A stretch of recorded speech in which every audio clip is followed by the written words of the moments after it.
What is the molality of 0.835 grams of potassium chloride and 60 grams of H2O? The formula for molality is moles of solute over mass of solvent in kilogram. We are given the weight of potassium chloride in grams, but we must convert to moles. We are also given the weight of water in grams, but we must convert to kilograms. The molar mass of potassium chloride is 74.5 grams per mole.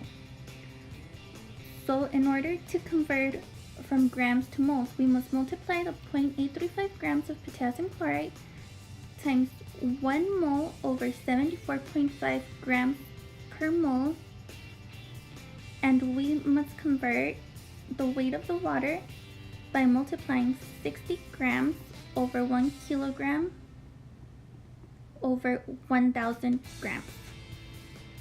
We then get the final answer of 0.187 moles per kilogram.